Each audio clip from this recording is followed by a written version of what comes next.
Yang namanya singa saja, itu kalau nggak mau keluar daripada sarangnya, itu nggak dapat makan. Yang namanya panah, kalau nggak meninggalkan busurnya, nggak akan kena apapun.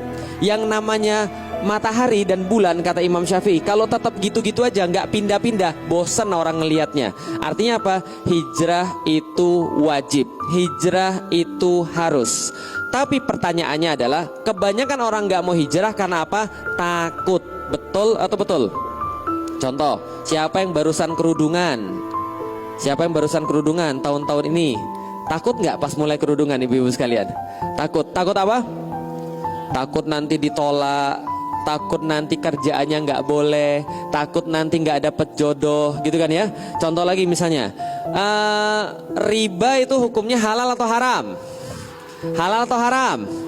Tapi ketika seorang laki-laki misalnya, dia masih berkutat dengan riba, mau ninggalin riba, khawatir nggak? Nanti kalau aku ninggalin riba, istri anakku makan apa? Kalau aku ninggalin riba, nanti kalau duitku nggak cukup gimana?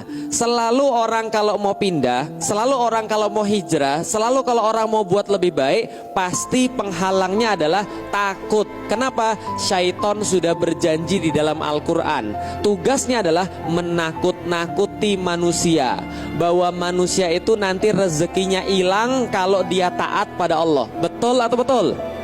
Oke, kalau gitu kita lihat, benar nggak rezeki manusia hilang kalau dia taat pada Allah? Pertanyaan saya sederhana. Lihat mata saya, bagus sekalian. Bukan hipnotis ini, bukan.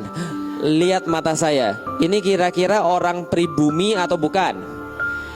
Orang Jawa atau orang Chinese? Oke, berarti saya kira-kira lahirnya Muslim atau bukan?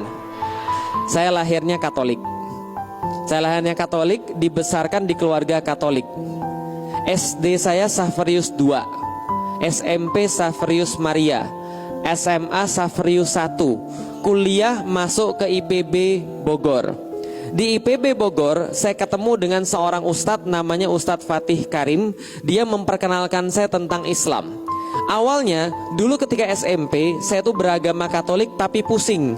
Lah kenapa pusing? Nggak masuk akal, Bapak Ibu sekalian. Kenapa nggak masuk akal? Saya pernah tanya sama pastor, Pastor, asal kita ini dari mana sih? Dia bilang dari Tuhan pencipta semesta alam. Oh gitu. Kalau gitu pastor, Tuhan kita ada berapa sih? Pastor menjawab, Tuhan kita ada 3 di dalam 1, 1 di dalam 3, Bapa, Putra, dan Roh Kudus. Lalu saya tanya lagi, kenapa Tuhannya harus 3? Kenapa nggak 4? Kenapa nggak 5? Kalau 5 kan bisa buat Power Rangers. Kenapa Tuhan harus 3? Lalu kemudian pastornya bilang, karena memang itu doktrinnya, karena itu keyakinan kita, karena itu adalah kepercayaan kita. Tuhan itu 3 dalam 1, 1 dalam 3. Lalu saya pusing, 3 dalam 1, 1 dalam 3. Ini kayaknya susah. Lah kenapa? Kalau 3, ya 3 aja.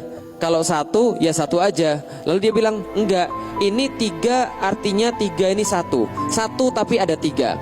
3-3-nya tetap 1, 1-1-nya tidak dapat dipisah-pisahkan menjadi 3, tapi tetap 1, dan 1 tetap ada 3. Pusing atau bingung?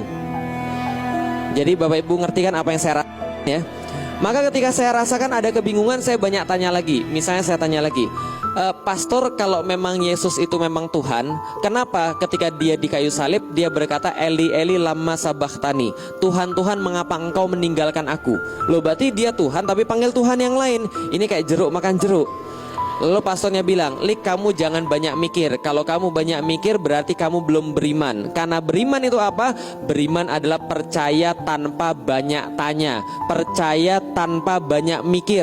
Jangan mikir, itulah iman. Oh gitu. Ya sudah, saya bilang saya keluar aja dari agama Katolik.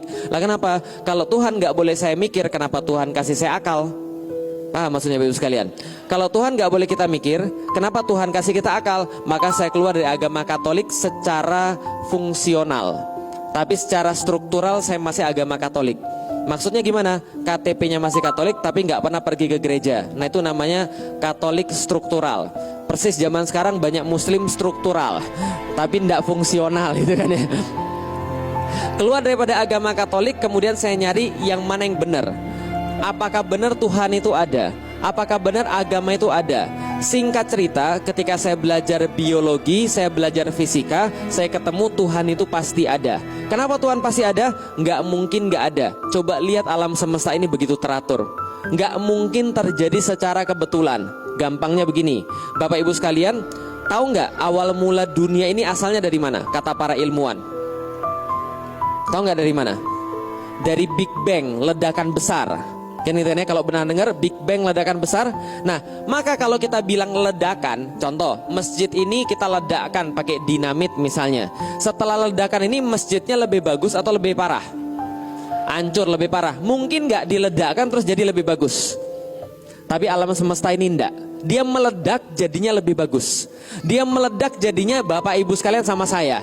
Gitu kan ya. Artinya apa? Tidak mungkin Tuhan tidak ada. Setelah yakin Tuhan ada, saya masih mikir agama ini ada yang benar enggak? Karena yang saya lihat agama enggak ada yang benar.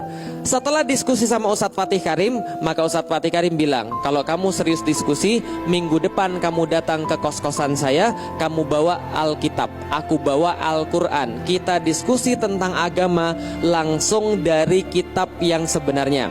Kamu bawa Alkitab, saya bawa Al-Quran. Saya bilang gini, maaf Ustadz, saya sudah nggak percaya lagi sama Alkitab. Kita bahas saja tentang Al-Quran.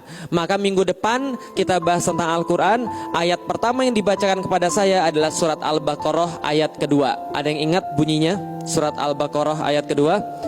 Zalikal kitabu la roiba fi hudal lil muttaqin. Ulangi lagi. Zalikal kitabu la roiba fi. La artinya tidak. Roib ragu, bimbang, salah. Itu artinya roib, ragu, bimbang, salah dan sebagainya. La roib, tidak ada keraguan, tidak ada kebimbangan, tidak ada kesalahan. Ketika saya mendengar ayat itu, langsung saya bilang pada Ustadz Fatih Karim, Ustadz ini kitab salah kalau gitu. Loh, kok kenapa salah? Saya bilang, mana mungkin manusia buat sesuatu yang gak ada salahnya. Mana mungkin manusia buat sesuatu yang sempurna. Karena pikiran saya, yang buat Al-Quran adalah manusia. Wajar gak saya mikir begitu? Wajar. Lah kenapa?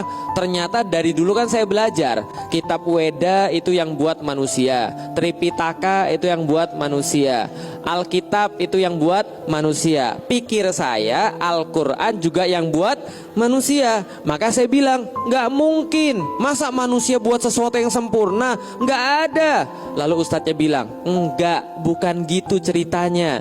Al-Quran ini memang yang buat bukan manusia, tapi yang buat langsung Tuhan pencipta semesta alam. Waktu itu saya belum tahu Allah, jadi Tuhan pencipta semesta alam. Maka kemudian saya bilang, lebih gak mungkin lagi. Lah kenapa? Masa Tuhan nulis selalu kasih pada manusia? Aneh banget. Lalu ternyata ustadznya bilang, enggak, bukan begitu, tapi ini diwahyukan kepada Nabi Muhammad, maka ini dari Tuhan. Saya bilang gini, semua agama juga bilang begitu. Semua agama juga bilang kalau dia benar sendiri. Tapi apa buktinya? Nah, lalu ustadz saya mengatakan, buktinya ada. Buktinya ada di dalam surat yang sama, tapi dengan ayat yang berbeda. Tunjukin pada saya bilang. Kalau ada buktinya saya percaya, kalau nggak ada buktinya saya nggak percaya. Maka dibacakan kepada saya surat Al-Baqarah ayat 23. Ada ingat bunyinya? Surat Al-Baqarah ayat 23. Apa bunyinya? Wa in kuntum fi roib. Nah, diulangi lagi tuh. Wa in kuntum fi roib. Wa in kuntum fi roibim mimman nazzalna ala abdina fa'tu bisuratim mimithli. Dan bila kalian tetap dalam keraguan, tetap merasa kitab ini roib, tetap merasa kitab ini salah, tetap merasa kitab ini membimbangkan, meragukan, maka datangkanlah satu surat yang semacamnya. Itu Bapak Ibu sekalian, pas dibacain itu, kepala saya itu langsung rasanya kayak digebukin. Bukan digebukin beneran, bukan. Tapi begini, maksud saya mikir begini, ada satu kitab yang nantangin manusia untuk membuat satu surat yang semacamnya. Al-Quran ada 114 surat. Yang paling panjang Al-Baqarah, yang paling pendek Al-Kautsar. Diminta sama yang buat kitab ini, kalau kamu merasa lebih hebat daripada Al-Quran, merasa lebih jago daripada Al-Quran, merasa lebih tahu daripada Al-Quran, datengin satu surat yang semacamnya, bahkan yang paling pendek semacam Al-Kautsar.